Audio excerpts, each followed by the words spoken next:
सर्व दत्त परिवारास साष्टांग प्रणिपात. दत्त माझा मी दत्ताचा. रचना श्री गुरु दत्त चरणी अर्पण. तत्पूर्वी एक लाईक माझ्या स्वामींसाठी. स्वामी म्हणतात, बाळा, दान का करावं आणि दान करण्यासाठी आपण किती श्रीमंत हवे आहोत.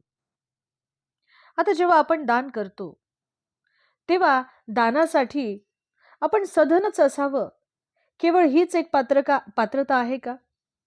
तर नाही. अहो, मनुष्याला, जो मनुष्य भुकेला आहे त्याला आपण जर अन्न देऊ शकलो, कोणी गरजू मनुष्य आहेत त्यांना जर आपण वस्त्र देऊ शकलो, आणि आपण आपली एक सामाजिक जाणीव म्हणून आपण सगळ्यांनी जे जे करायला हवे ते जर आपण केले, तर या ज्या काही सगळ्या गोष्टी आहेत या दानातच समाविष्ट होतात, नाही का? आता हे बघा ना, आयुष्य जगत असताना आपण सर्वजण दमछाक होईपर्यंत श्रम करत असतो. आपल्या भविष्याची चिंता आपल्याला सतत सतावत असते, त्यामुळे आपण पैसा कमावत असतो आणि पैशाचा कधी कधी तर आपण अनावश्यक संग्रह देखील करत असतो. आपण जे कमवले आहे ते माझे आणि फक्त माझ्याच साठी आहे. फार फार तर आपल्या कुटुंबातील जे आपले आप्तेष्ट आहेत त्यांच्यासाठी आहे, एवढेच असेच आपण समजतो. आणि जर आपण अशा विचाराने वागलो तर आपल्याजवळ जे काही आहे ते मृत्यूरूपच असते, असे शास्त्र सांगते.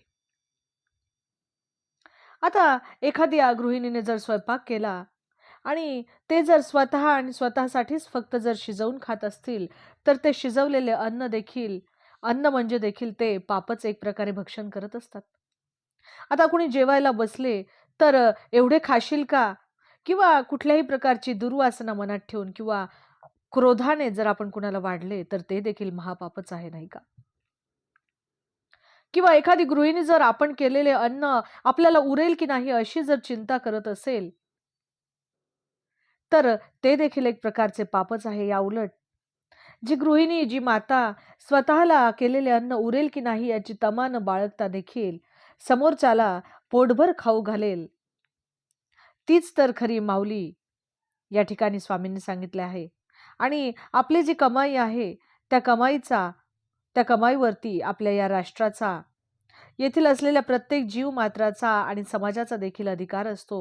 अशा प्रकारे जाणीव ठेवणे आणि त्याप्रमाणे जर आपण वागलो तर ते एक प्रकारचे दानच आहे. अवधूत चिंतन. श्री गुरुदेव दत्त. श्री स्वामी समर्थ.